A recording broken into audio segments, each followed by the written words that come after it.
Hola, hola. Hoy estamos con la lectura de Este dolor no es mío y vamos a esperar a nuestras amiguitas. Estuvo genial el encuentro de Argentina.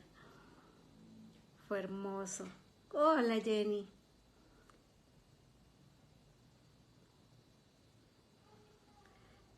Se veía divertidísimo ese encuentro. Hola, Sin, ¿cómo estás? Qué dicha que pudiste venir. Cintia hoy nos va a ayudar compartiendo el enlace.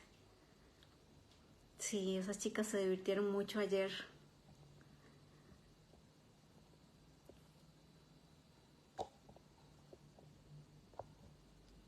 Vamos a invitar a Yoli.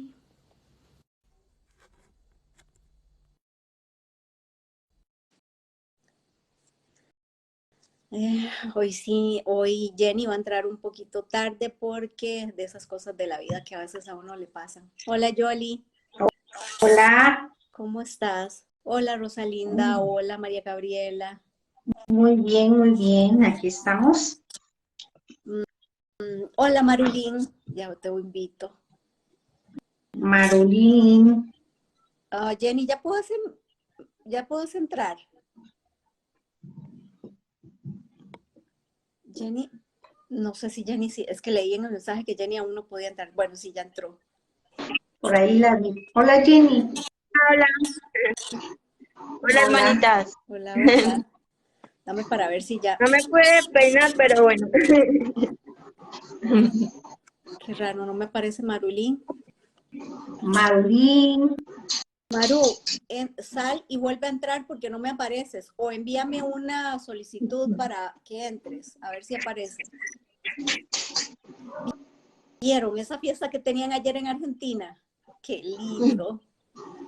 ay, es hermoso. Que ya voy. Es que no me apareces, Maru. No me apareces. Tal vez si sales y vuelves a entrar, a ver si me apareces.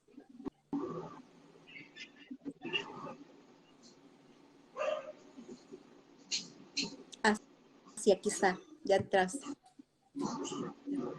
Estás. Uy, se imagina que un día podamos irnos a México todos, como dice Ay, Jenny. sería maravilloso. Sería maravilloso conocernos en persona. ¿Verdad? Y es increíble porque cuando uno se conoce, es como si uno ya se conociera de hace mucho tiempo, no es como si fuera la Así primera vez es. que uno se conoce. Ay, sí. Hola Vicky, sí, lindísimo. Yo me acuerdo lo emocionada que estaba la primera vez que vi a Amber, porque imagínese, para uno es... Ay, qué lindo, qué lindo. Hola, Y Ojalá. hola Hola Maru, Marolín. hola Hola Maru. Maru. y no, fue tan normal, ella es tan humilde, ella en ningún momento tiene una posición de maestro, al contrario, ella es más bien toda calladita y Es toda muy linda, linda. ella no tiene ese como, uy, yo soy, Yo, no, no. es súper humilde, bueno, cero ego. Ay, se nos fue Maru. Maru. Yo ayer las veía y yo no lo podía creer, parecía como mentira verlas todas juntas y me dio mucha emoción increíble. Maru, allá está, ahí está.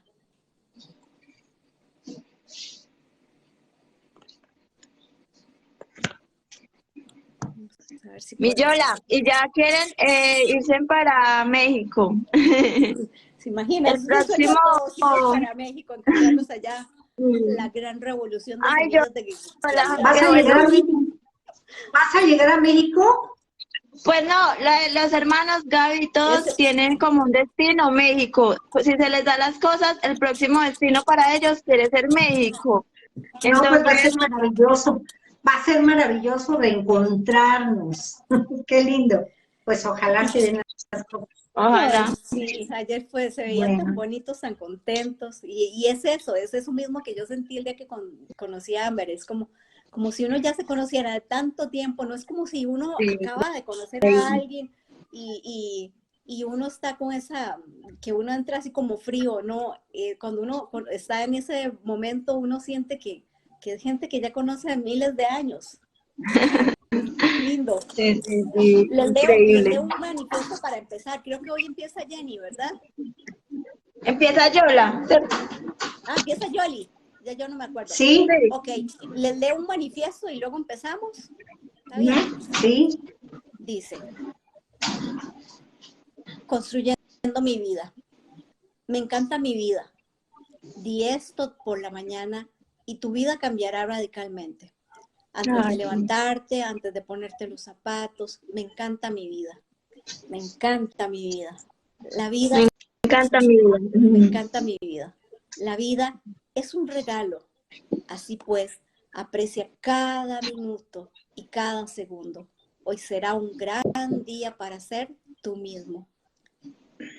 Mis pensamientos crean mi realidad. Comienza el día sonriendo mientras te duchas. Imagínate el día, hora a hora. Tus pensamientos crean emociones. Las emociones llevan a las acciones y las acciones traen resultados. Tengo una mentalidad de abundancia.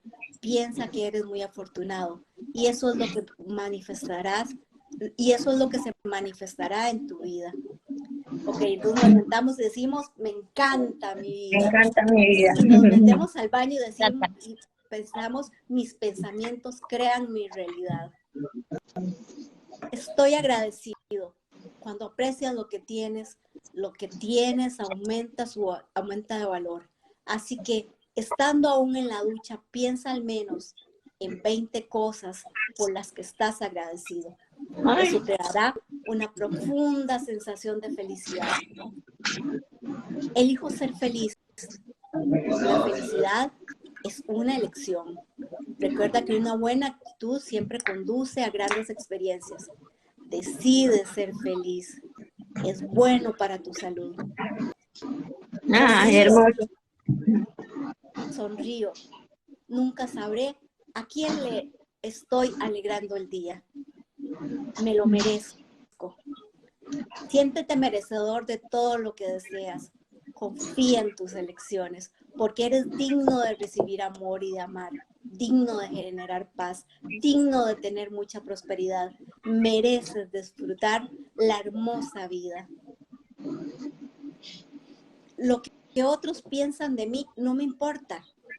No te dejes arrastrar por la opinión que otros tienen sobre ti.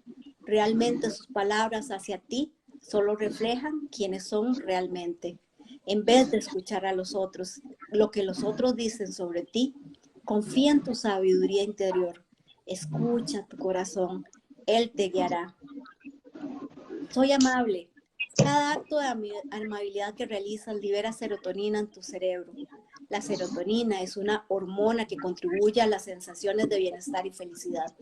Ayuda a un extraño. Da regalos en forma de abrazos y cumplidos. Vivo en el ahora. Saborea cada momento de tu vida porque el momento es único. No hay instantes vacíos. Mantente consciente, presente y centrado. Y cuando tus pensamientos comiencen a ir a la deriva, recuerda que el pasado y el futuro son ilusiones elaboradas por tu mente. El único tiempo que existe es ahora. Respiro profundo. Sé consciente de cada respiración que tomas. Disfruta la sensación de llenar tus pulmones con cada inspiración y después exhala. Envía hasta ahí. No vi el final. Ok, entonces respira profundo, sé consciente de cada respiración que tomas, disfruta la sensación de tus pulmones con cada inspiración y después exhala. 3 respiraciones. Soltamos todo, toda preocupación, todo dolor, todo sufrimiento. Nos anclamos aquí y ahora. Anclamos este espacio sagrado en el nombre de Dios. Y seguimos con el capítulo 8, capítulo 8 de Mark Bolin. este dolor no es mío. Y el capítulo 8 corresponde a la frase nuclear. Esa misma cueva en la que te da miedo entrar, resulta ser el origen de lo que estás buscando. Es una frase de Joseph Campbell. Luego dice el autor, si padeces un miedo o una fobia, ataques de pánico o pensamientos obsesivos, ya sabes demasiado bien lo que significa estar preso en la cárcel de tu propia vida interior.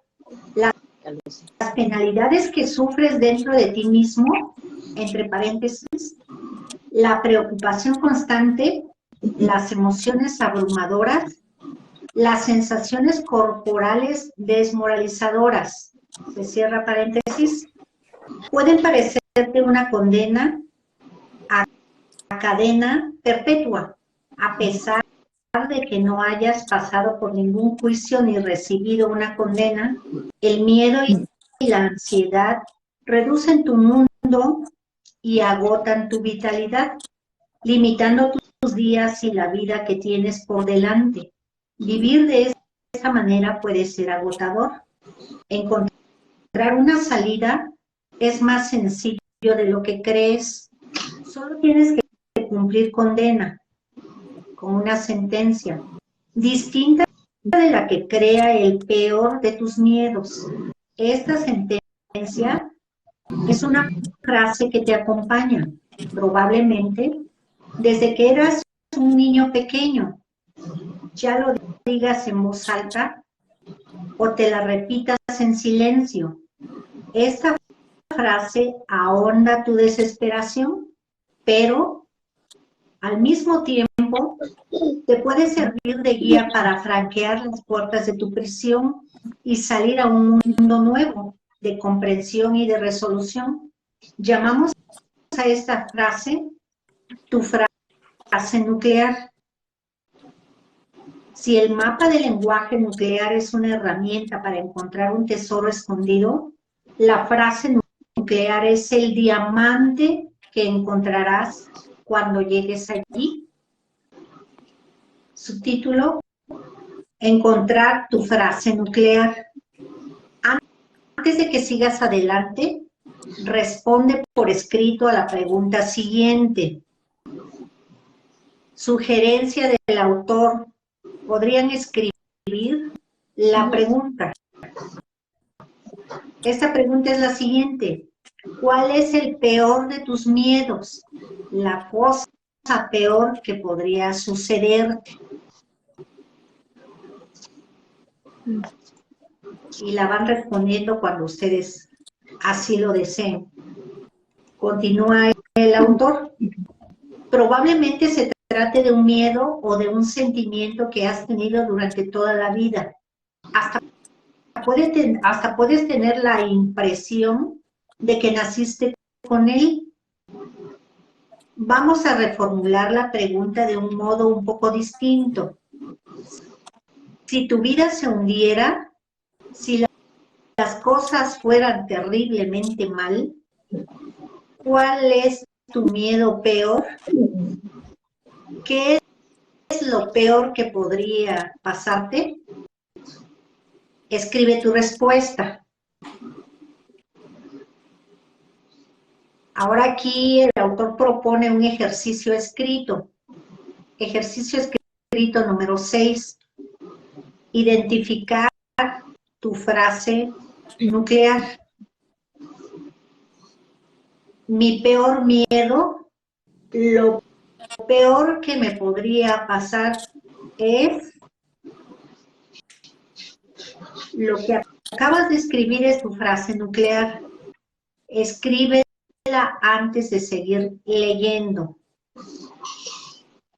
Puede que tu frase nuclear esté en primera persona, que su sujeto seas tú mismo, que yo lo pierda todo.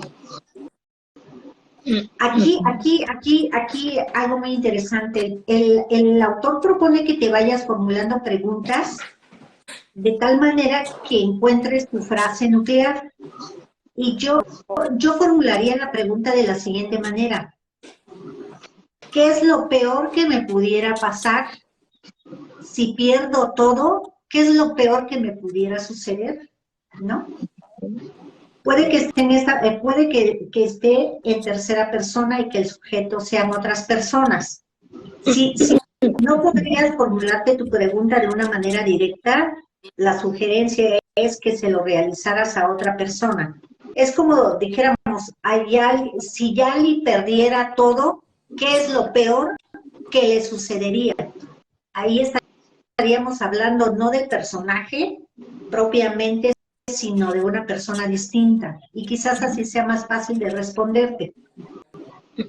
Que, entre corchetes, si no me equivoco, ellos me destruyan.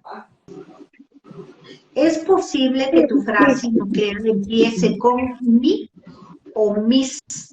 Que mis hijos, mi familia, mi mujer, mi marido me abandone. La frase nuclear también puede empezar con otras palabras. Ahora vamos a profundizar más y respondamos a la misma pregunta.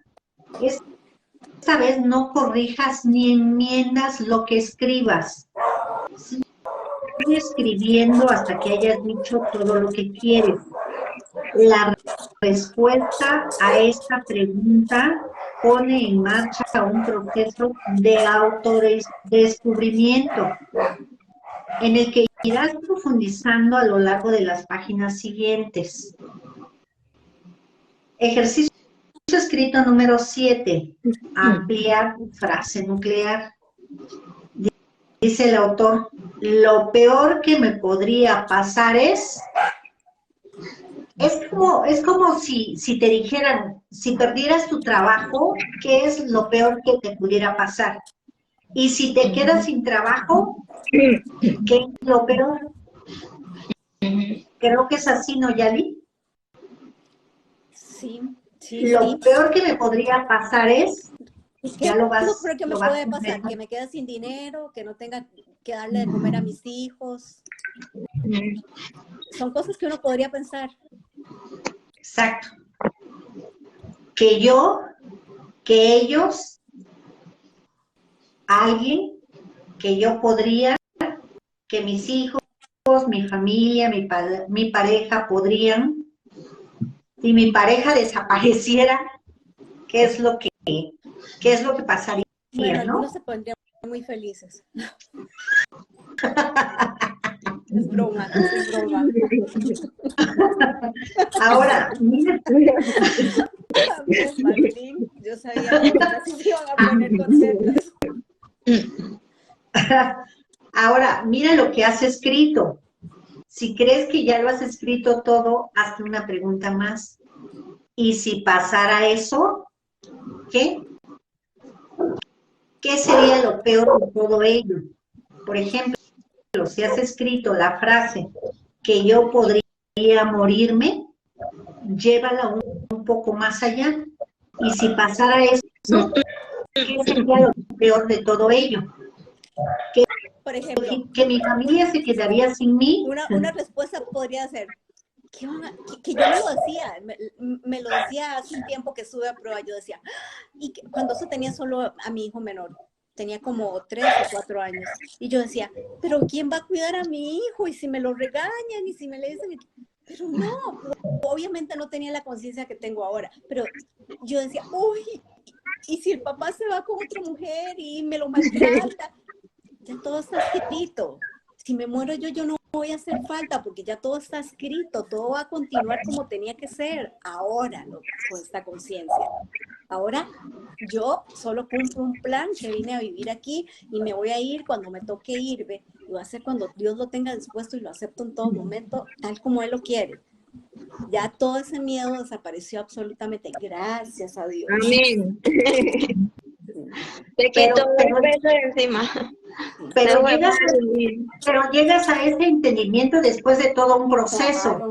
Claro, Porque, claro, por claro, ejemplo, claro. si en este momento le hicieran una pregunta a alguien, por ejemplo, si muriera tu hijo, ¿qué A pasaría? mí, yo, por ejemplo, a Sí. mí me muero.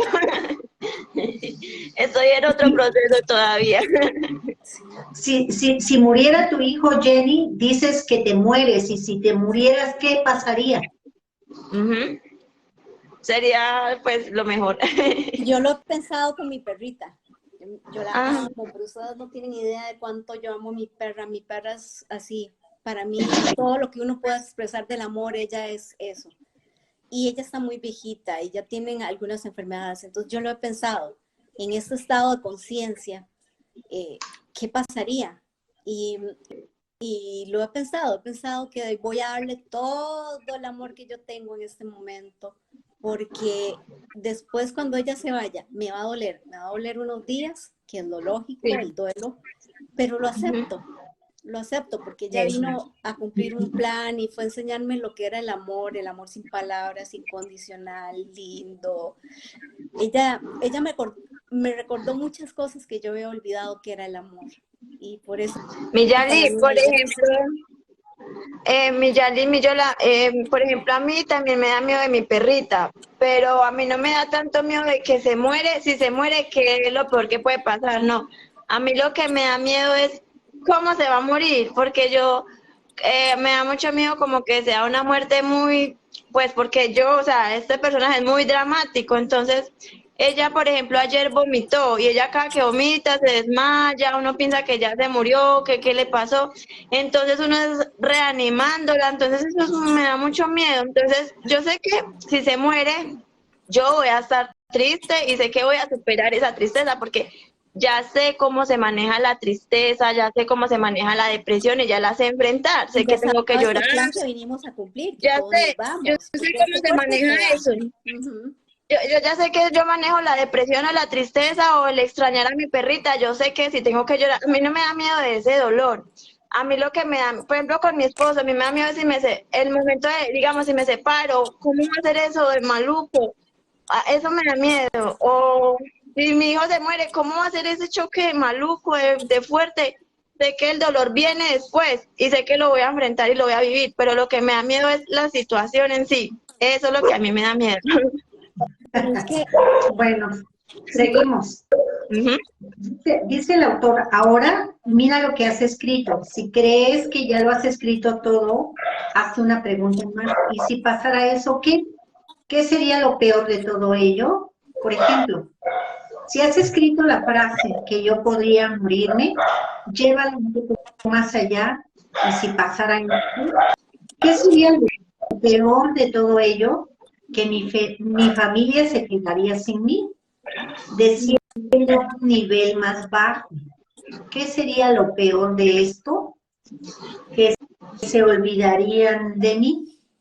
Nota cómo la frase que se olvidarían de mí tiene un poco más de sustancia que las dos frases anteriores. Dedica un rato más a concretar y a profundizar la resonancia emocional de tu frase nuclear. Con estas preguntas, lo que el autor pretende es que el lector identifique su frase nuclear como a través de las preguntas que él propone, y ya correspondería a cada uno dar las respuestas. De esa manera encontraría la frase nuclear. Ujú. Ejercicio escrito número 8. Profundizar tu frase nuclear. El peor de mis miedos es, aquí como Cintia dice, yo vivía aterrada con la idea de morirme y no ver hacer su propia vida a cada uno de mis hijos. Estoy entendiendo que aquí la pregunta de Cintia o el peor miedo de Cintia es morir y no ver. no estar presente en la vida de sus hijos. Exacto, y no ver que los hijos hagan Es sus es respectivas parte de vidas. lo que somos en el apego. Nos Ay, sí, apegamos a que somos qué indispensables fuerte. en la vida del otro, pero no es así. Porque el otro, aunque sea tu hijo, aunque sea tu mamá, vino a vivir una historia. Estás en este momento incluido en esa historia, en este momento eres parte de esa vida. Pero en el momento que te tienes que ir, ya tu parte en esta historia se acabó. Por lo tanto, debes aceptar, no oponerse al plan divino con el que ya vienes. Aceptar, pero eso nos cuesta mucho porque estamos completamente apegados a que tengo que...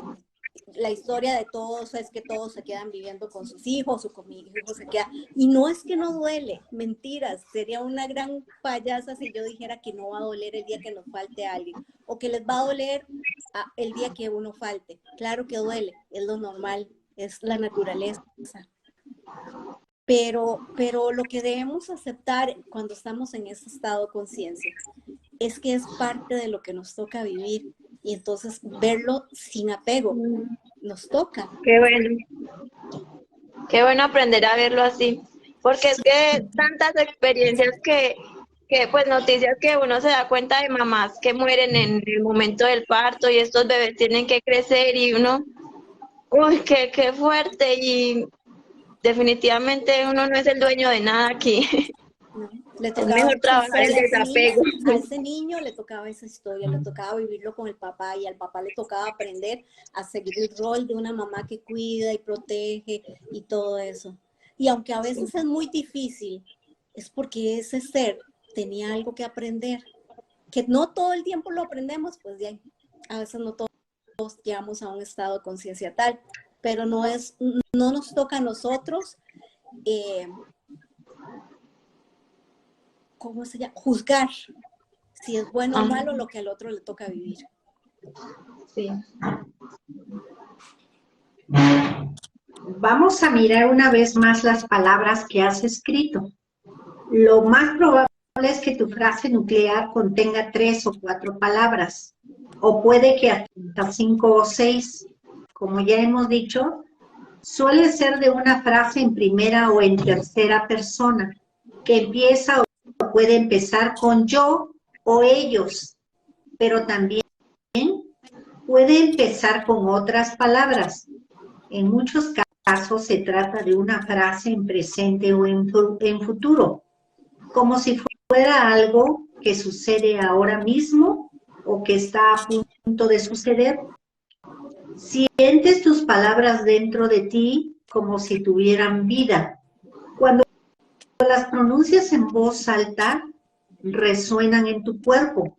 Cuando la frase nuclear ha dado en el blanco, resuena más bien como un ting en un cristal que como un boom en una madera. Las frases nucleares suenan como las siguientes: prescindimos desde aquí del que inicial. Estoy solo. Me rechazan. Me dejan. Les fallaré. Lo perderé todo. Me vendré abajo. Todo es culpa mía. Me abandonarán. Me traicionarán. Me humillarán. Me volveré loco. Haré daño a mi hijo. Perderé a mi familia. Perderé el control. Haré alguna cosa terrible. Haré daño a alguien. No mereceré vivir. Me odiarán. Me mataré. Me encerrarán. Me ingresarán. Esto no acaba nunca.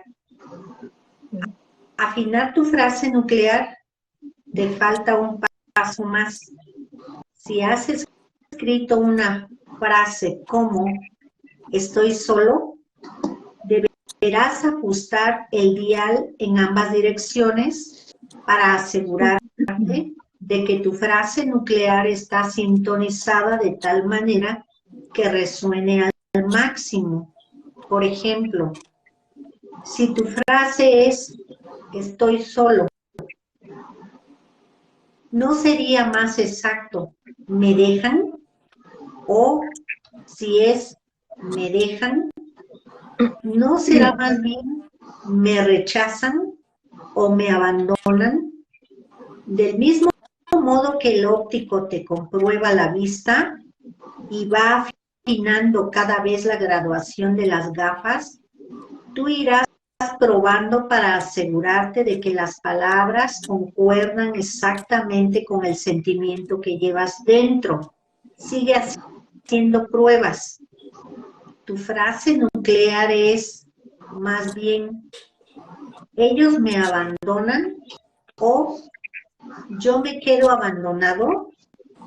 Tu cuerpo sabrá cuáles son las palabras mejores y lo percibirás con las vibraciones que surgirán dentro de ti.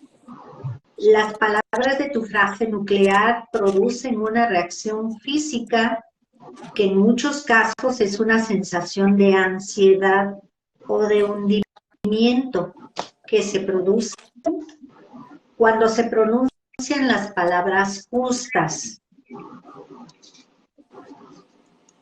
Es importante lo que dice el autor. Tu frase nuclear la vas a encontrar solo a través de la escritura, pero sin razonar las respuestas. El autor sugiere las palabras que debes utilizar, como las preguntas que debes hacer. Pero también el autor propone que escribas, simplemente escribas sin poner mente. Y además debes leerlo en voz alta y poner mucha atención que tu cuerpo va sintiendo, la vibración que va emitiendo tu cuerpo. Yo lo veo aquí como una autoevaluación, yo creo. Entonces, este libro es como para leerlo así muy despacito, yo creo, para lograr un total entendimiento. Y es un trabajo personal, nada más que personal. Subtítulo: otras vías para encontrar tu frase nuclear. Si has intentado escribir tu frase nuclear, pero no se te ha ocurrido nada, responde a la pregunta siguiente. ¿Qué es lo peor que podría pasarle a una persona, a otra persona, no a ti? Puede que recuerdes alguna noticia de algo terrible que pasó a alguien que no conocías, o también puede ser que sucediera algo terrible a alguien que sí conocías. ¿Qué pasó a esa persona? Escríbelo. Lo que recuerdas tiene importancia. Hasta puede que diga algo de ti. En muchas ocasiones, en la tragedia de otra persona se refleja alguna faceta de nuestros peores miedos. Entre los miles de imágenes dolorosas que nos rodean, tienden a resonar en nuestro interior las que tocan una nota que nos suena y que nos resulta familiar. Y nunca mejor dicho, familiar de nuestra familia. Podríamos considerar que es una vía secundaria para acceder a la psique de nuestra familia. De entre todas las cosas terribles que suceden a la gente, lo más probable es que la que nos parezca más terrible estará relacionada con algún hecho traumático de nuestra historia familiar, o también nos puede recordar un trauma que hemos vivido personalmente. Cuando la tragedia de otra persona nos resuena dentro a nosotros, en general esa tragedia tiene algo que nos pertenece a nosotros a algún nivel. Existe todavía una manera más de encontrar tu frase nuclear. Piensa en una escena de un libro, de una película o de una obra de teatro que te haya afectado profundamente. ¿Qué parte de esa escena es la que más te afecta? Por ejemplo, si un regalo, si un relato que habla de niños solos, sin su madre, te resuena dentro, ¿cuál es la parte de ese relato que te emociona más? ¿El que una madre haya dejado a sus hijos o que los niños se hayan quedado solos y no tengan a nadie que los cuide? Aquí, respecto de esta lectura me viene a la cabeza, no sé si les ha pasado en alguna ocasión cuando están viendo una película que se identifican con el personaje o con una novela que se ponen a llorar porque algo transmite la escena, ya sea de una novela, una serie, qué sé yo, pero que te mueve y empiezas a llorar o te pones triste, te identificas, ¿no? Aunque esta historia familiar resuene a dos personas, a uno le puede afectar más la idea de que la madre ha dejado a sus hijos, mientras que a la otra le puede afectar más la imagen de unos niños que no tienen a nadie que los cuide.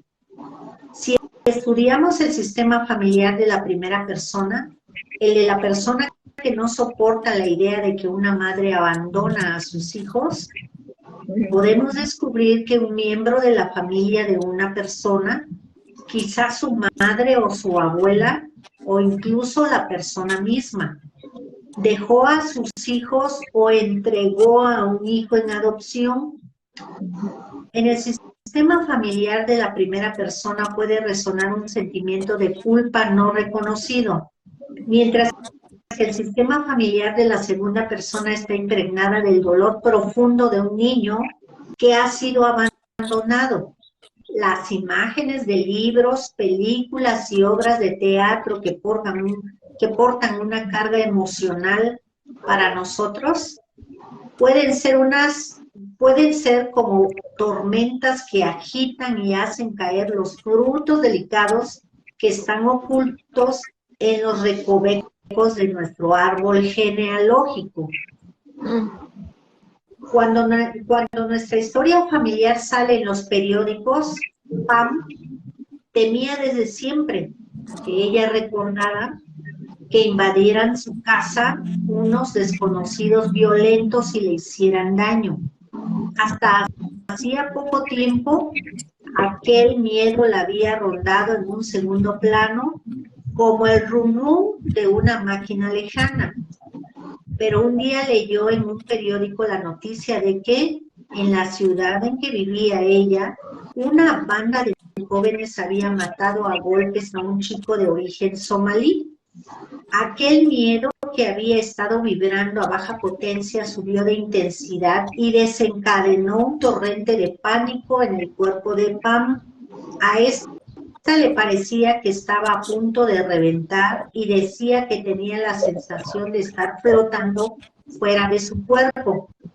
No era más que un niño, decía Pam, era inocente. Tuvo la mala suerte de estar en mal lugar y en mal momento. Le quitaron la vida, la dignidad, le hicieron sufrir, pero aunque Pam no era consciente de ello, al decir esto también estaba hablando del hermano mayor de su madre, llamado Walter, que había muerto a los 11 años de edad. Pam solo había oído contar la historia de Walter una vez, cuando era pequeña. La familia no solía hablar de ello. Sospechaban que había sufrido una muerte violenta, aunque no se había llegado a demostrar. Unos chicos del barrio que solían meterse con Walter lo habían hecho salir de su casa con engaños y había aparecido muerto en el pozo de una mina abandonada. Se había caído por el pozo o lo habían arrojado a él para dejarlo morir allí. Se tardó varios días en encontrar el cadáver. Los chicos debían de haber huido, asustados. Walter había estado en mal lugar y en mal momento. El lenguaje nuclear fruto de la guerra. Cuando los miembros de una familia han sufrido o han perecido en una guerra o han cometido actos de violencia en ella, nosotros podemos heredar un verdadero campo de minas virtual de traumas. Si no establecemos conscientemente la relación para llegar a comprender que estamos reviviendo experiencias de otras décadas, podemos convertirnos en herederos de diversos miedos, abrimos paréntesis, a que nos rapten, a que nos expulsen de nuestro hogar, a que nos maten, etcétera. Cierras paréntesis. Como si esos sentimientos fueran nuestros. Prak era un niño de origen camboyano de 8 años, revoltoso, que no había conocido nunca a su abuelo, al que habían asesinado los Jemeres rojos.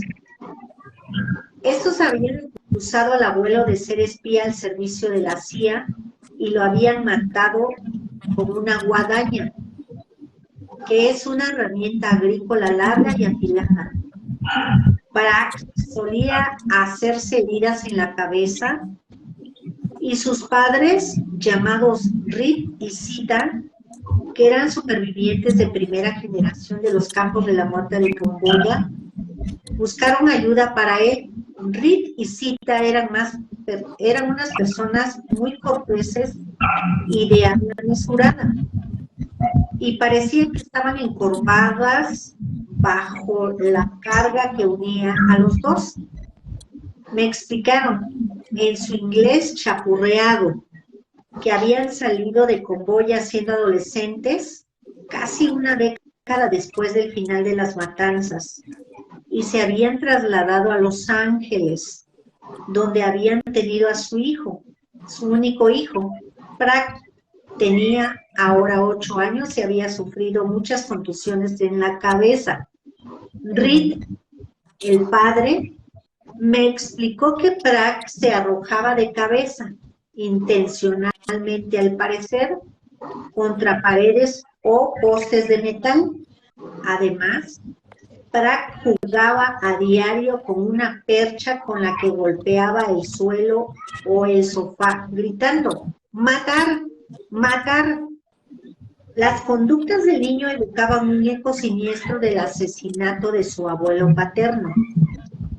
El lenguaje nuclear de Prak no solo se expresaba verbalmente en las palabras matar, matar, sino que también se manifestaba físicamente de 2 maneras inquietantes, al asestar golpes con la percha. Prak estaba reproduciendo de manera macabra las heridas que infligió a su abuelo, su asesino, al darse golpes en la cabeza. Prak reproducía las lesiones que sufrió su abuelo. En muchas familias que han sufrido hechos trágicos o dolorosos, el pasado tiende a quedar enterrado. Los padres creen mejor no hacer sufrir a sus hijos innecesariamente y suelen guardar silencio. A pesar de que sus palabras son la puerta de acceso al pasado, creen que cuanto menos sepa un niño, más aislado y protegido estará. Prak no sabía nada de los campos de la muerte ni del asesinato, y lo peor de todo era que ni siquiera sabía nada de su abuelo paterno. De hecho, le habían dicho que el segundo marido de su abuela era su verdadero abuelo. Por desgracia, guardar silencio acerca del pasado para inmunizar a la generación siguiente no suele surtir efecto. Lo que se oculta a la vista y a la mente rara vez desaparece. Antes bien, suele reaparecer en las conductas y en los síntomas de nuestros hijos. No fue fácil explicar estos conceptos a Rit y a Sita. Era como si hubiera un velo cultural, un manto de negación que impidiera hablar para nada del genocidio. Solo miramos hacia adelante, no al pasado, decía Sita. Tenía suerte de haber sobrevivido y de estar en América, decía Rit. Ambos solo estuvieron dispuestos a dar el paso siguiente cuando les hubo explicado que, al parecer, El pasado estaba cobrando vida de nuevo en los sufrimientos de Prak. Vuelve a su casa y cuente a Prak lo del padre de usted, dije a Rick. Explíquele cuánto lo quería y cuánto lo sigue echando de menos. Ponga sobre la cama del niño una foto del padre de usted, de su verdadero abuelo, y dígale que su abuelo lo protege y le bendice la cabeza por la noche, mientras duerme. Transmítele la imagen de que ahora el padre de usted lo bendice. Prak ya no tiene por qué hacerse daño en la cabeza.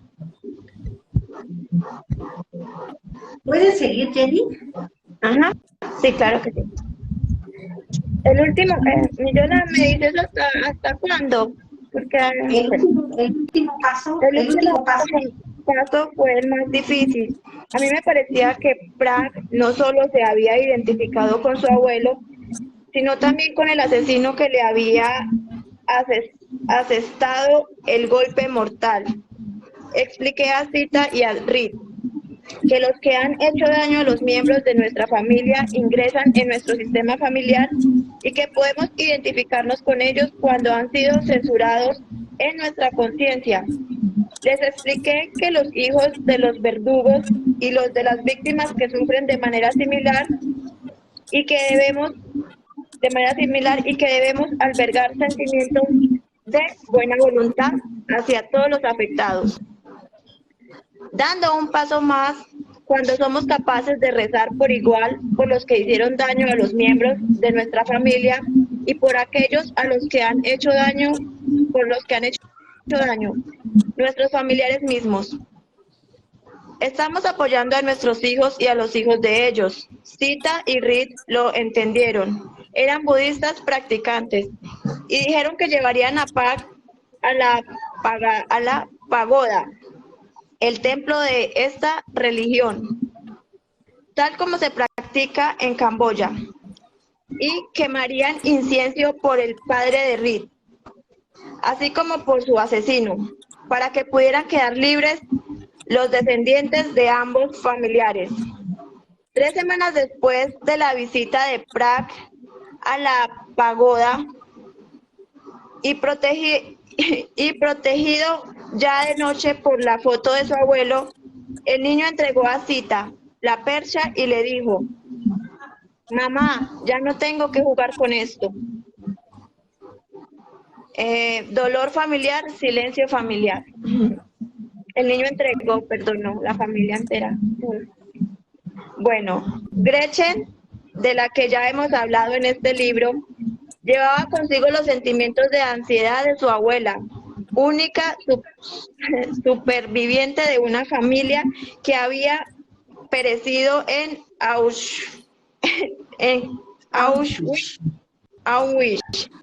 La abuela de Gretchen había sido incapaz de apreciar el don de haber sobrevivido al Holocausto y había ido por la vida como un fantasma, mientras sus hijos y sus nietos tenían que tratarla con mucho tacto para no afligirla más. No se podía hablar con ella de su familia muerta, se le ponían los ojos vidriosos y palidecía. Era mejor dejar bien guardados sus recuerdos. La abuela quizá sintiera el deseo inconsciente de morir como el resto de su familia. 2 generaciones después, Gretchen heredó esos sentimientos y cargó con la imagen de querer morir incendiada, como la familia de su abuela. Lenguaje nuclear de Gretchen. Bueno, vamos a ver cuál es el lenguaje nuclear que ella utilizaba siempre, inconscientemente. Voy a evaporarme. Mi cuerpo se incendiará en cuestión de segundos.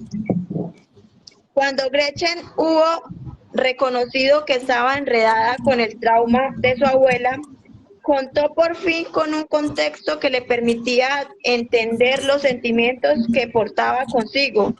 La invité a que cerrara los ojos y visualizara que la tenían en brazos su abuela y todos los demás miembros judíos de su familia, a los que ella no había llegado a conocer. Cuando Gretchen se representó aquella imagen reconfortante, dijo que sentía paz, sensación que hasta entonces no le había resultado familiar. Comprendió que su deseo de incendiarse había estado relacionado con sus parientes a los que habían incinerado en el sentido literal de la palabra.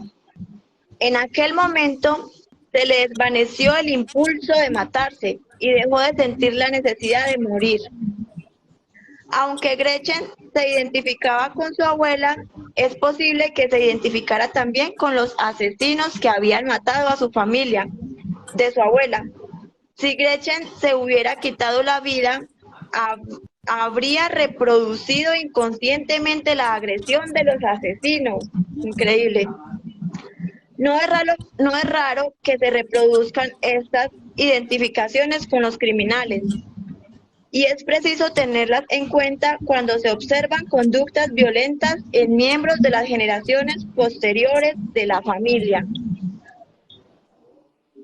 Bueno, seguimos otro subtítulo, las cárceles del miedo. Steven sufría ataques de pánico cada vez que visitaba cualquier lugar que fuera nuevo para él, como yo. A Steven le bastaba con entrar a un edificio nuevo o en un restaurante que no conocía, o con viajar a una población donde no había estado nunca. Siempre que se encontraba en un entorno que no le era familiar, se disociaba. Decía que tenía sensaciones de desmayo, una impresión de mareo que lo dejaba negro por dentro y le hacía sentir que se le venía encima el cielo. Además de estas sensaciones, solía tener taquicardias y sudores intensos. No recordaba nada de su infancia que pudiera haberle producido unos miedos tan intensos. Para que se sintiera protegido, su mujer y sus hijos compartían con él la prisión constante del territorio familiar. No salían de vacaciones, ni iban a restaurantes nuevos, ni había ninguna otra sorpresa en su vida. Hasta ahí. Muy familiar. A mí casi no me gusta salir. Lenguaje nuclear de Steven. Ahí continúa Ya.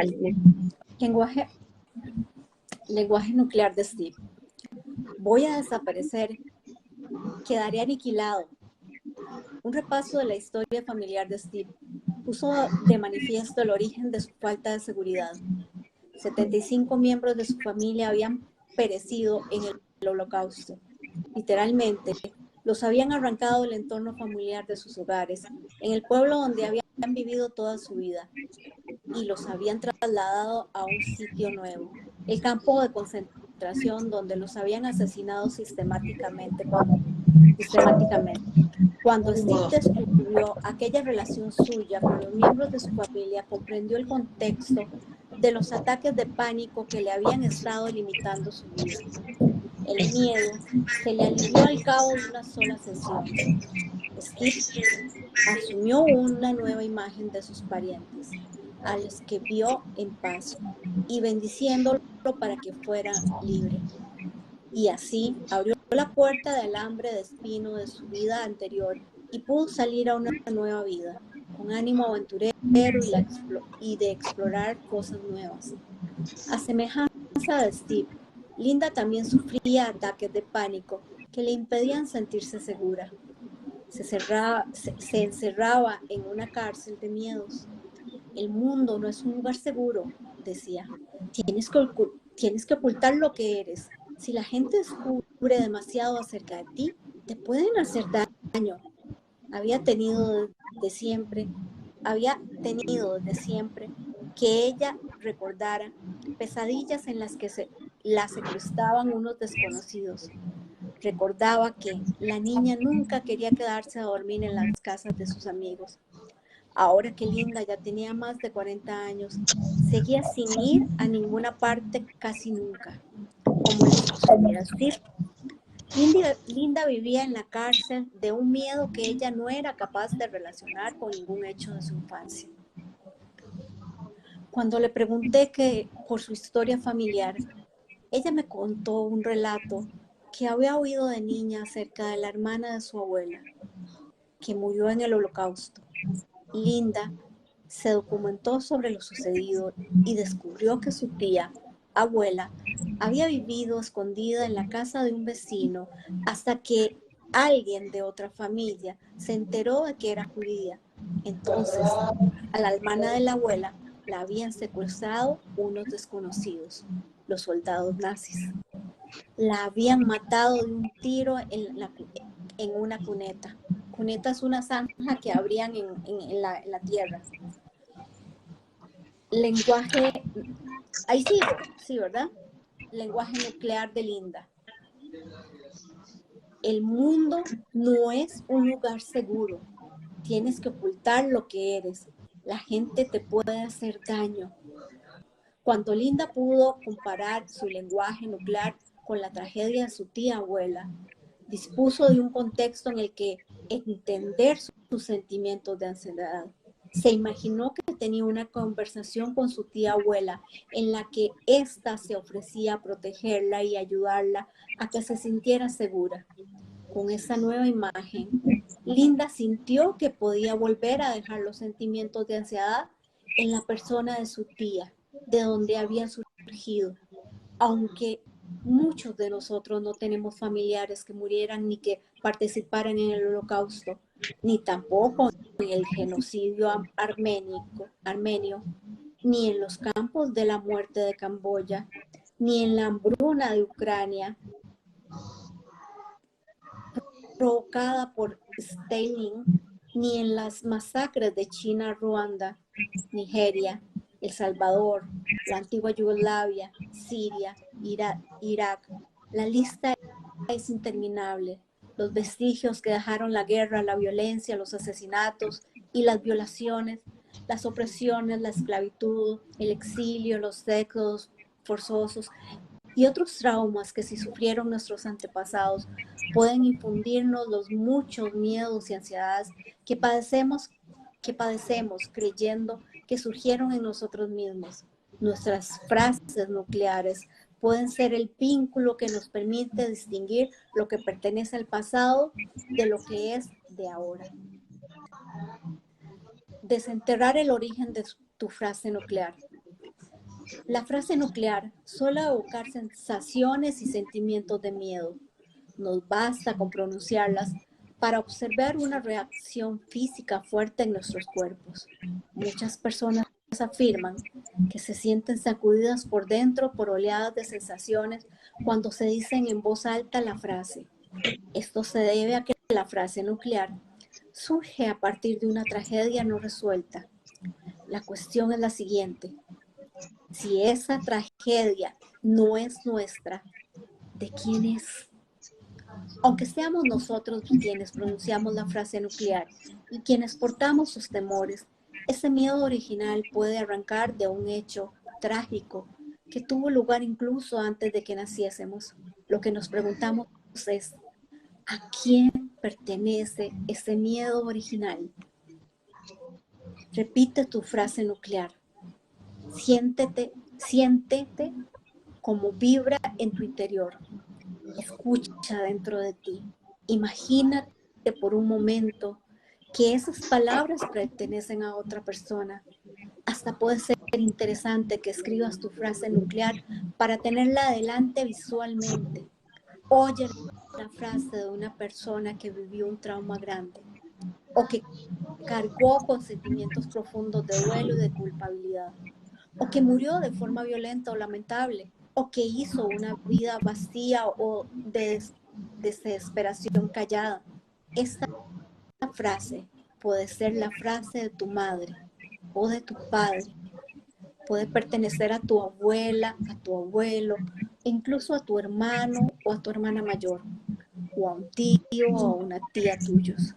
Y ahora la frase sigue viviendo en ti.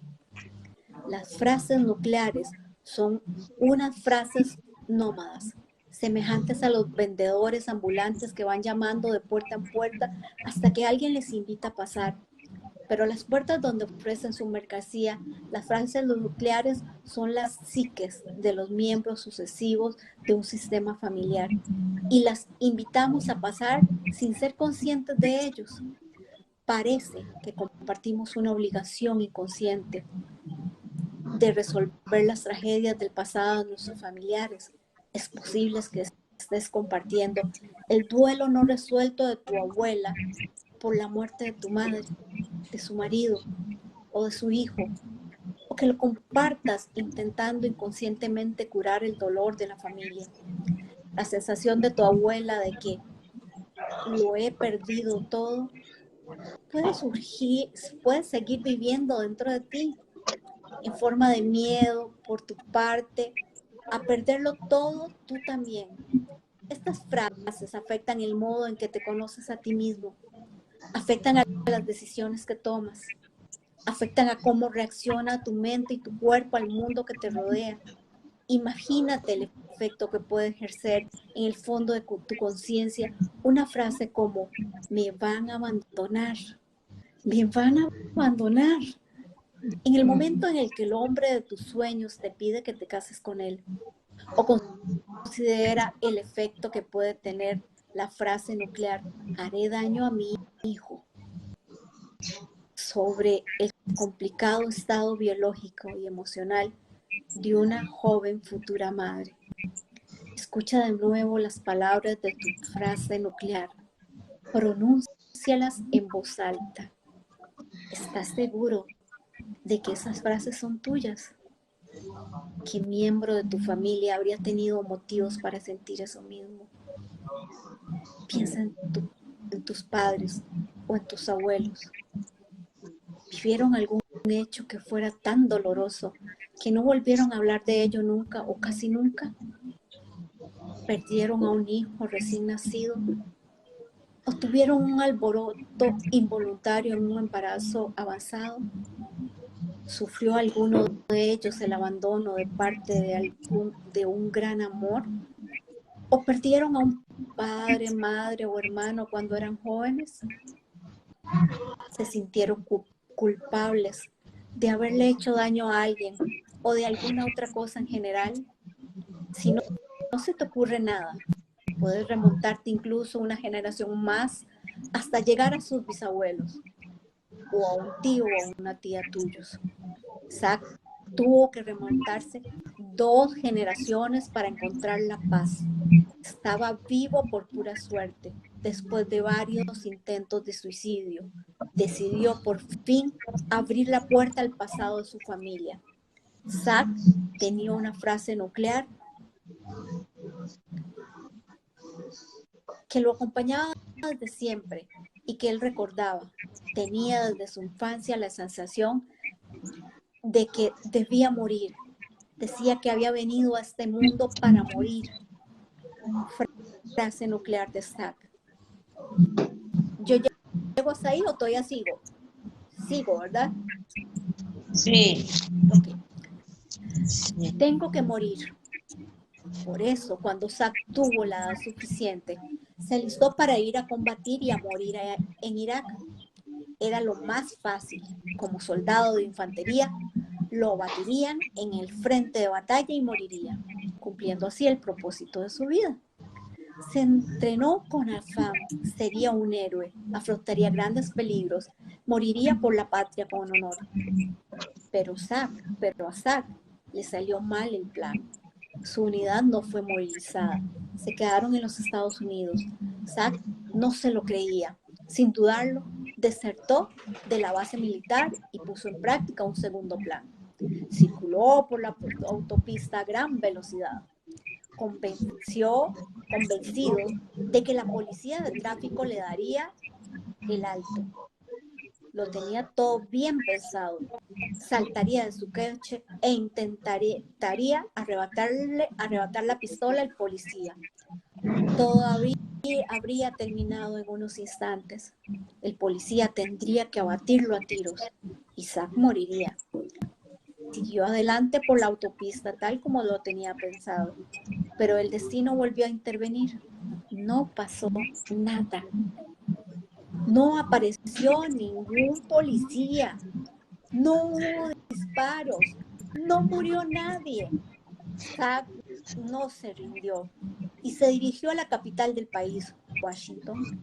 Su tercer plan no podía fallar. Saltaría de la cerca de la Casa Blanca y cerraría así el despacho del presidente con una pistola de juguete en la mano. Sin duda, los agentes de servicio secreto lo batirían por el camino, pero también esta vez el destino tenía otros planes para Zack. Cuando llegó a la avenida Pensilvania, la cerca estaba tan bien custodiada por agentes de seguridad que Zack no pudo acercarse a menos de varios metros de ella. Zack tenía pensado otro plan para suicidarse. Aunque no llegó a intentarlo en la práctica, asistiría a un mitin político donde iba a hablar el gobernador del estado. Zack sacaría una pistola de juguete y apuntaría con ella al gobernador. Los agentes de seguridad tendrían que matarlo a tiros, pero pensó después que entre la multitud quizás no hiciera más que reducirlo y después tendría que pasarse el resto de la vida en una cárcel. Desesperado, buscó ayuda. ¿Adviertes un hilo común en cada uno de los planes de Zack para poner fin a la vida? Cada uno de estos planes de suicidio, caso de tener éxito, había tenido el efecto de que a Zack lo matarían a tiros alguien que estaría defendiendo a su patria. Pero Zack no había hecho nada que pudiera merecer tal castigo en el transcurso de sus 24 años de vida. No había hecho daño a nadie, no portaba ninguna culpa personal, no se culpaba a sí mismo del sufrimiento de nadie. Entonces, ¿por quién debía morir Zack? O más bien, ¿quién era el miembro de su sistema familiar que debía morir a tiros por algo que había hecho? Para saberlo, tuvimos que remontarnos a la historia familiar de Zack, iluminados por su frase nuclear. En vista de la queja nuclear de Zack, existían 3 posibles preguntas puente. Creo que hasta ahí llego, ¿verdad? No. No, te falta un poquito. Preguntas puente de Zack. ¿Qué miembro de tu familia cometió un crimen sin recibir el castigo correspondiente? ¿Qué familiar tuyo pensaba que se merecía que lo mataran a tiros por algo que había hecho? ¿Qué miembro de tu familia murió a tiros sin que la familia pudiera dedicarle el duelo debido?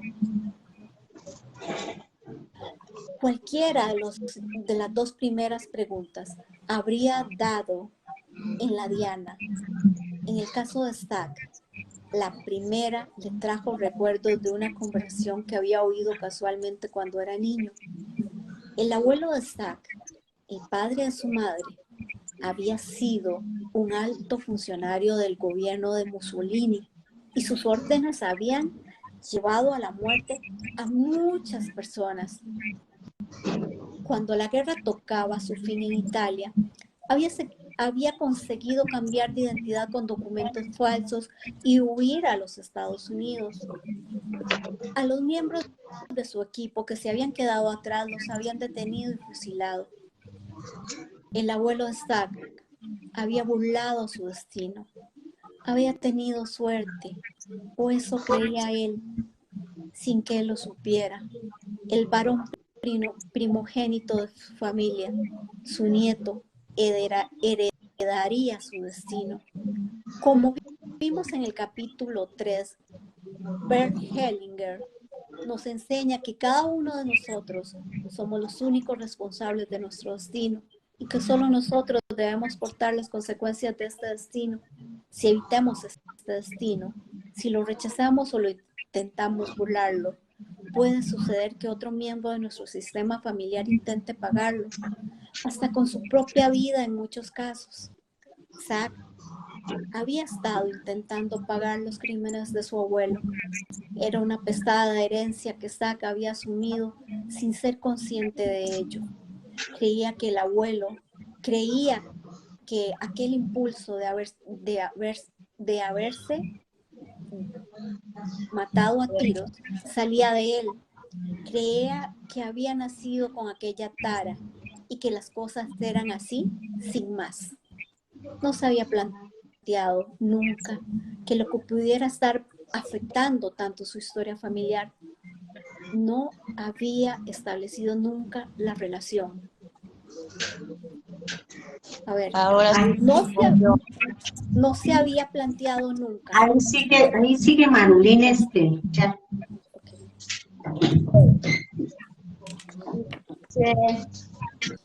no había establecido nunca la relación.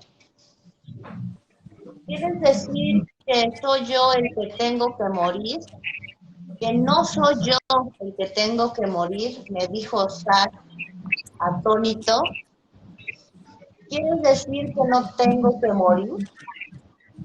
El abuelo de Zack, al haberse librado de morir fusilado, no había llegado a compensar las muertes que había provocado.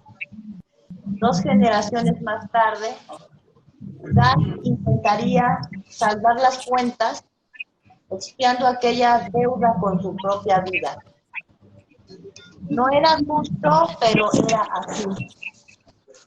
Zack había estado a punto de conseguirlo, pero Zack fue capaz de devolver a su abuelo aquellos sentimientos, ya me moví mi cámara, pero no importa, de tener que morir.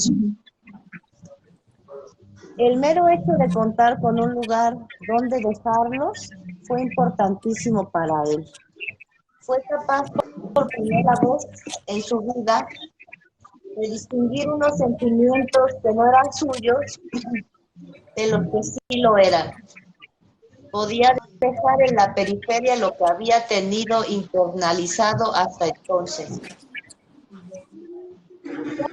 Se trazó un plan consciente para afrontar los viejos sentimientos cuando volvieran a surgirle.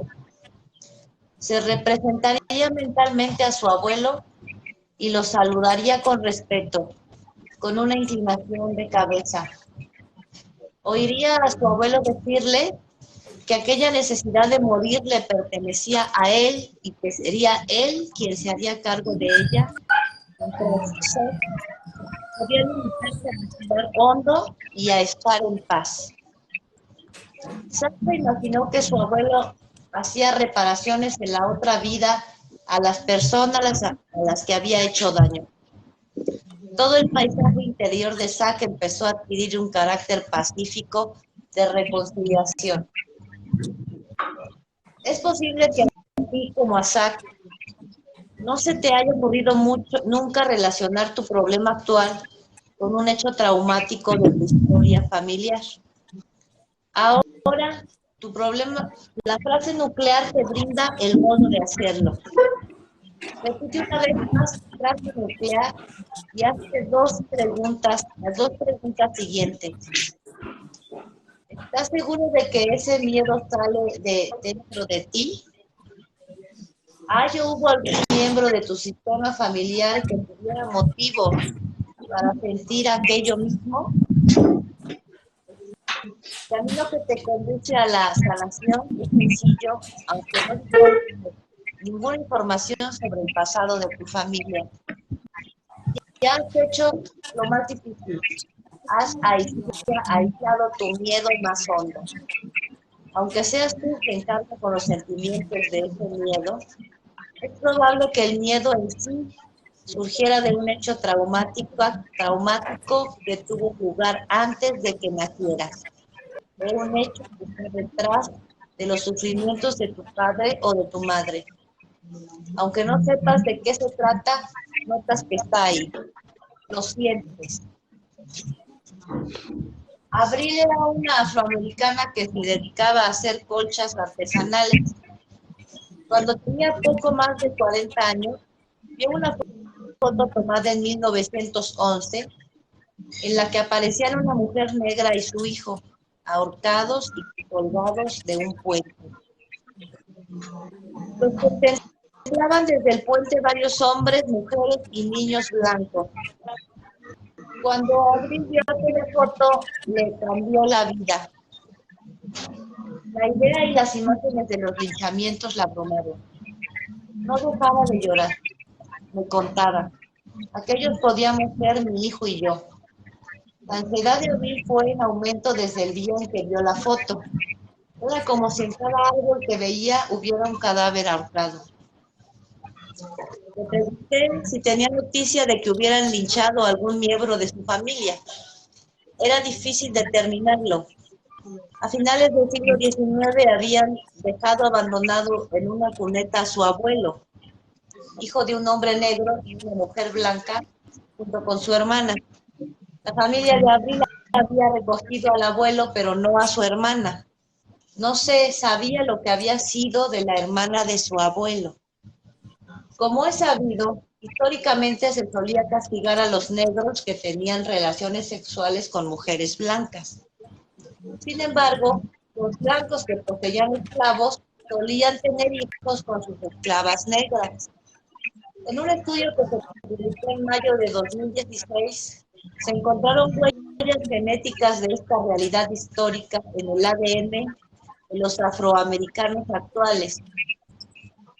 El ADN contenía rastros de antepasados europeos que se podían datar en la época de la esclavitud, con lo que los investigadores habían podido confirmar lo mismo, que era bien sabido desde hacía mucho tiempo.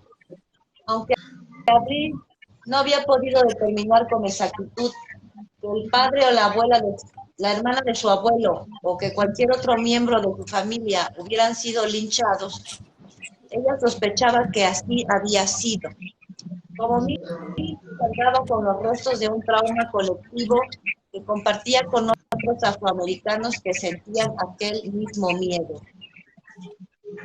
Abril sintió el impulso de documentarse sobre todos los casos conocidos de hombres, mujeres y niños afroamericanos que habían muerto linchados en los Estados Unidos desde 1865 hasta 1965. Recogió más de 5,000 nombres y los bordó todos uno a uno con hilo dorado en una colcha negra. Cada vez que Abril añadía un nombre a la colcha, tenía la sensación de que estaba dando descanso a otra alma. Dedicó 3 años a la tarea de bordar la colcha y al final pesaba más de 5 kilos. Cuando hubo terminado, se sintió libre por fin. Qué hermoso. Qué bonito, ¿eh? Hermosísimo. Reconocer al miembro o miembros de tu familia que están detrás de tu frase nuclear. 1. Si tienes una idea clara de quién es el propietario original del miedo que se expresa en tu frase nuclear, visualiza a esa persona. 2. Si no tienes claro quién es esa persona, cierra los ojos. Imagínate algún miembro de tu familia que pudo tener emociones similares a las de tu frase nuclear. Esa persona puede ser un hijo, un tío tuyo, o tu abuela, o incluso un hermano o hermana solo de padre o solo de madre y mayor que tú, a quien no conociste en persona. Hasta puede que la persona no tenga lazos familiares de sangre contigo, pero que haya hecho daño a alguien de tu familia o a la inversa, que algún familiar tuyo le haya hecho daño. Visualiza a la persona o personas relacionadas con el hecho traumático que está detrás de tu frase nuclear. No es siquiera que sepas cuál fue aquel hecho. Ahora, baja la cabeza y respira hondo por la boca abierta. Y a esa persona o personas que las respetas y que respetas todo lo que les pasó. Diles que no caerán en el olvido y te será recordada con amor. Visualiza que la persona o personas estén en paz. Siente que te otorgan su bendición para que hagas una vida plena. Mientras inspiras, siente el efecto físico que ejercen sus buenos deseos en tu cuerpo. Mientras expiras, siente que las emociones de tu frase nuclear salen de tu cuerpo. Siente que el miedo se disipa como si manejaras un dial que controla su intensidad hasta dejarla en cero. Sigue haciéndolo durante varios minutos hasta que se te tranquilice el cuerpo. Uy, este ejercicio habrá que hacerlo. Tu frase nuclear guía para transformar el miedo. Entre todas las herramientas del lenguaje nuclear que aprenderás en este libro, la vía más directa para desvelar los traumas familiares no resueltos es tu frase nuclear. La frase que describe el peor de tus miedos. Tu frase nuclear no solo te dirige hacia el origen de tu miedo, sino que te conecta con los sentimientos del trauma familiar no resuelto que pueden seguir residiendo en tu cuerpo. Cuando tienes a la vista su origen, puede empezar a aliviársete el miedo.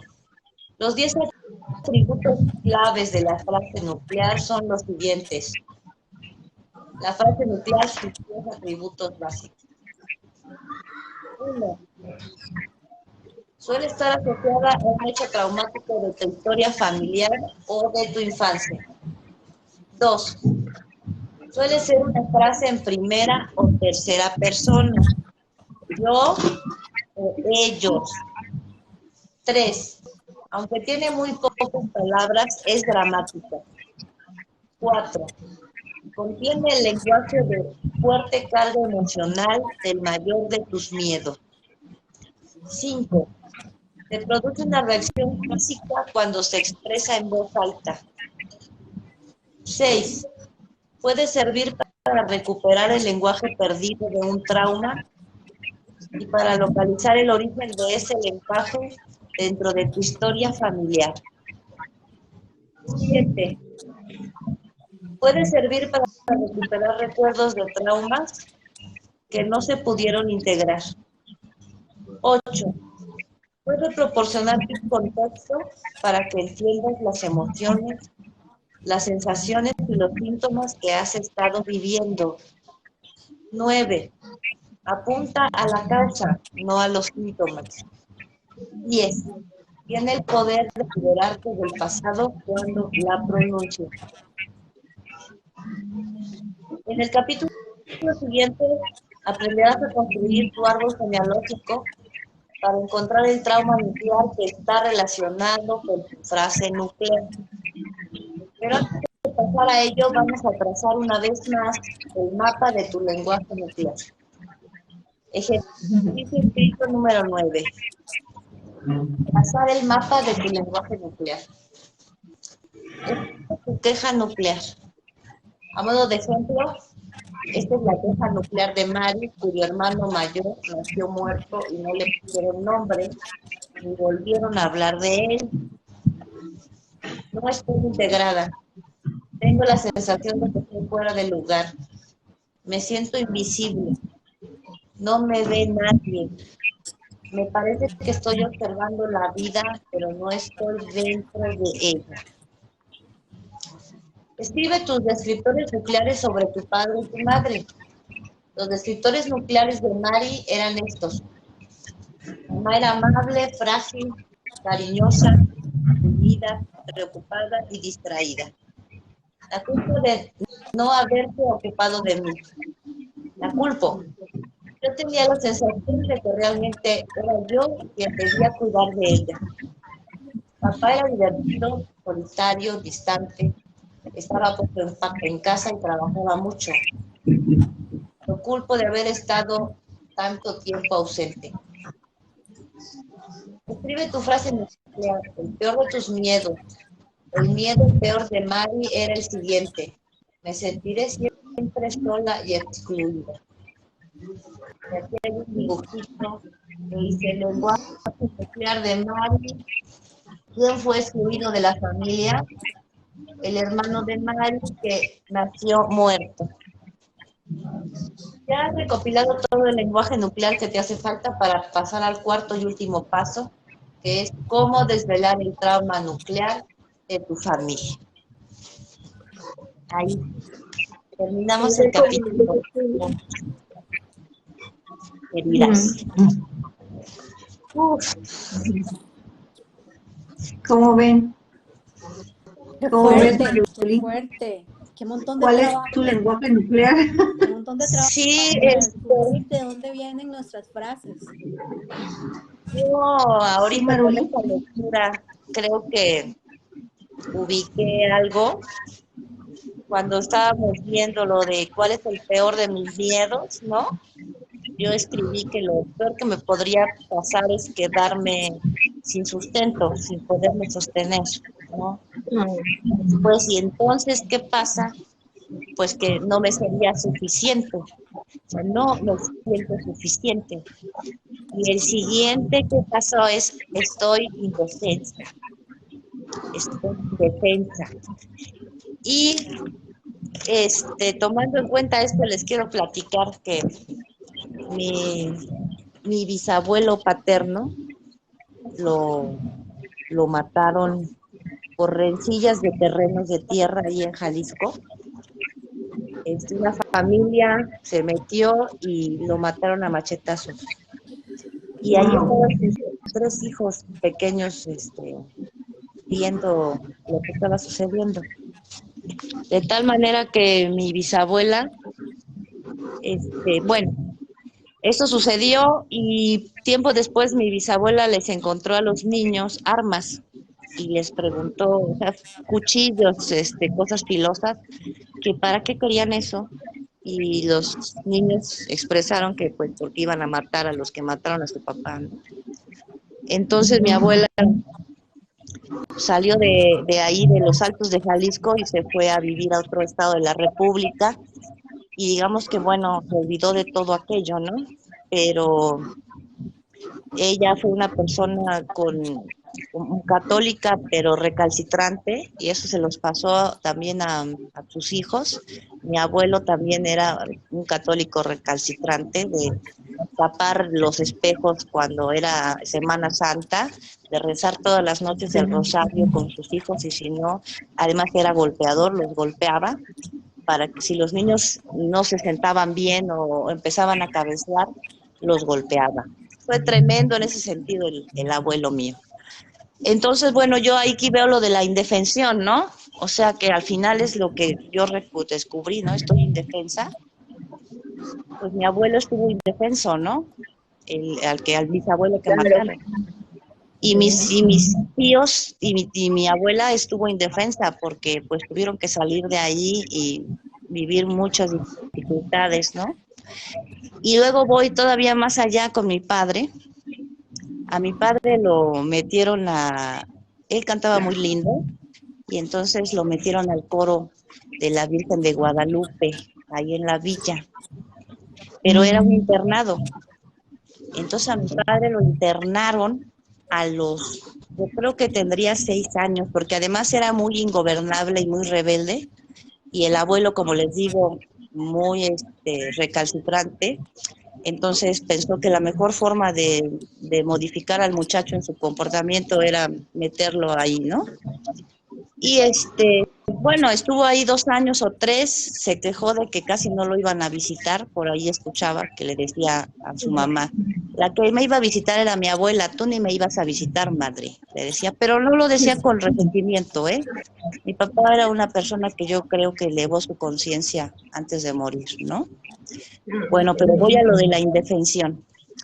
Yo pienso que a mi padre lo violentaron sexualmente en el encierro de la Basílica de Guadalupe, porque él también tuvo varios comportamientos que ahora a la distancia puedo notar que fueron a causa de esto. Y ahí otra vez viene la indefensión, porque el niño estuvo indefenso, ¿no? Claro. Bueno, por ahí vengo viendo el vaso comunicante de lo que ahorita yo acabo de escribir, ¿no? Que es mi más mayor miedo y que posiblemente con todo esto que estamos viendo, pues tenga que ver, a lo mejor no determinante como en los casos que han platicado aquí el autor, ¿no? Que es así como muy evidente la reacción o es igualito lo que le pasó al abuelo, pero yo pienso que algo tiene que ver también con mi vida, esto que acabo de descubrir. Matando Mi cabos. mayor miedo es estar indefensa y, y eso es porque no me he sentido suficiente toda la vida, ¿no? Entonces me he sentido indefensa. No he podido, bueno, gracias a Dios ya no, pero sacar ese valor intrínseco, ¿no? Y el sentir que todo lo que está afuera me puede amenazar.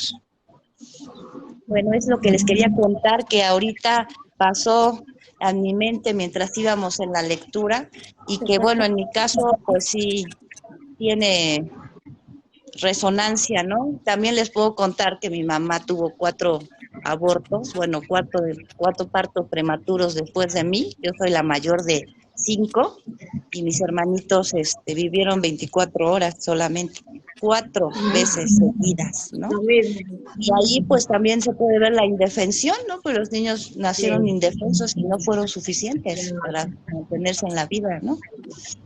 Y dime. Ahora Marulín, si realizaras el ejercicio que señala el autor, más adelante te va a llevar a hacer el árbol genealógico. En la medida que se realice este ejercicio y los demás, que supongo vienen porque no he leído el libro, se van descubriendo muchas cosas, ¿no? Aquí ya descubriste qué es tu lenguaje nuclear. Ajá. Y ya descubriste que probablemente el dolor que te aqueja viene de tu abuelo, de tu abuela, etcétera, y todas las vivencias que se dieron a nivel familiar. Así Entonces, lo importante es hacer este ejercicio escrito y pues seguir trabajando, ¿no, Yali? Sí, pero de hecho creo que el autoanálisis que mientras leía Marulín y se hizo fue muy fuerte, Muy porque yo sí voy profundo. viendo cosillas y voy viendo, pero un análisis tan profundo como el que se autohizo Marulín por sí sola, es decir, no está nadie diciéndole, mira, ¿dónde está tu frase? Relacionarla con esto. Es un trabajo fuertísimo y súper porque nos sirve de ejemplo, por supuesto. Sí.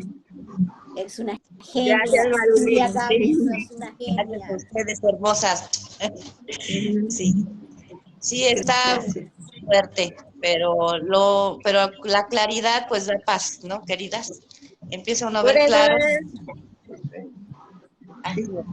que es tan importante la historia de nuestros familiares. Qué bueno que Marulín sabe bien de pues algunas cosas de su familia, sí, de sus de su pasados. papá, de su infancia. Entonces, esa autoindagación es muy, pues yo pienso que no fácil, pero sí puede llegar uno a una respuesta al saber de nuestros familiares. Yo, por ejemplo, yo sí la tengo difícil, porque, por ejemplo, yo no sé nada de mi papá, dejó a mi mamá a menos de 6 meses del embarazo. Entonces, para mí esa parte es intencionarla, porque no sé de qué vengo y qué traigo. Pero con respecto a mi mamá, por 2, dice Cintia que por 2. Con respecto a mi mamá, sí, yo siento miedo de hacerle daño a los demás, de abandonar y de provocar con eso un daño. Y siento, hoy, mientras escuchaba la lectura, por eso le digo, uno va autoanalizando un poco, relacionando con lo de uno, pero no tan profundo como lo hizo Maru. Sin embargo, yo sí vi en mí, por ejemplo, que mi abuela dejó a mi mamá acabada de nacer, la dejó con la abuela de mi abuela. Y luego a mami, bueno, mi abuela dejó a mi abuela. Y luego mami, yo estuve enferma por 2 meses, siendo una niña de meses, y mami me dejó porque el hospital quedaba lejos de donde mamá vivía y mamá tenía otros niños que cuidar. Entonces, todo eso, a mi abuela se le murió la mamá siendo una niña. Entonces, todos han sentido como esa soledad, ¿sí? Abandono. Tal vez de mi abuela el miedo de abandonar a alguien, el miedo de mamá, de que se le murió una bebé, que no ser, como dice Marulín, suficiente, no haber hecho lo suficiente. Cosas así, yo medio voy medio juntando cabos y ahí tal vez en algún momento llegue a ser algo tan profundo como Marulín. Y también la culpa, Miyali. En el libro hablaron de la culpa que le hacía a su hija a su madre. Sí. Hubo una partecita que habló de eso. Sí, sí. Porque Sí, la mamá la abandonó, algo así. sí. ¿Cierto? Sí, yo por ahí Yo estuve abandoné. viendo de dónde pueden venir esos sentimientos de que yo siento que yo no puedo abandonar a nadie, que yo no puedo hacerle daño a nadie. Yo siento que yo no tengo la capacidad de decir, aunque me sacrifique yo misma, yo no tengo la capacidad de hacerle daño a nadie. Aunque a veces ni siquiera son sacrificios, es simplemente una toma de decisión de algo. Yo me siento incapaz. Pero yo siento que a veces también hay como daño inconsciente. Yo divido como de dos tipos los daños, el daño consciente y el daño inconsciente. El daño inconsciente es aquel provocado sin que tú te lo propongas, sin que tú tengas la intención de dañar a alguien. En mi caso, yo a estas alturas del partido no tengo autodominio, y a veces exploto. Soy muy impulsiva en las palabras, ¿sí? La intención no es causar daño en el otro o en nosotros, pero ese actuar impulsivo me lleva a tener una actitud visceral, ¿sí? Entonces, ahí es donde yo tengo muy definido lo que es el subconsciente y el daño consciente, ¿no? Entonces, para eso estoy trabajando. Claro. Chiquillas, leemos los mensajes de las chiquillas. Yo creo que han estado muy atentas y vamos a agradecerles. Por favor. A ver, Jenny, ¿te queda bien leer? La leo yo, Marulín, ¿la quiere leer, Marulín? Que tienes que volverte un montón. Marulín. Sí, está bien. Déjenme ver si los veo. Ahí voy. Y si no, yo. Dice Victoria respondió a Cintia, qué emoción, nos reuniremos. Vámonos, Reyes Victoria. Es sobre la posible reunión en México. Vámonos, sí. dice. Selene dice abrazos a todas. Brenda Wilkinson, un abrazo de luz, hermanitas bellas, ilusorias. Las amo. Cintia dice, yo vivía aterrada con la idea de morirme y no ver hacer su propia vida a cada uno de mis hijos, pero como dice mamá Yali, ya con este trabajo se van sacando esas cargas. Eso, mija, trabaja duro. Zulema nos manda besitos. Déjame ver, Lupita Sánchez lo está viendo, Lucila lo está viendo, Jenny lo está viendo, Cintia, No. María Gabriela y Jorge Fonseca. Jorge Fonseca es mi ex, me está viendo. Hola. Saludos. Muy bien, a todo dar. Y ya no me salen más. Bueno. Las que no pudimos leer ya saben que es que pues no nos aparece. Yo sí puedo leer más. Sí puedo A leer. ver. Dice Rosalinda, acá un comentario de Rosalinda. Para todas, abrazos y bendiciones. Gracias, las amo y abrazo con mucho cariño. Llegó nuestra Selene Vargas, Cintia, dice Selene, hola chicas, aquí escuchándolas.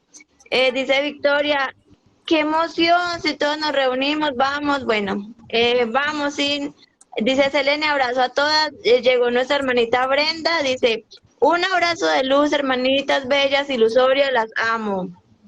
Bueno, decía sin que vivía con miedo de morir y no ver sus hijos, que ya lo dijo nuestra hermanita.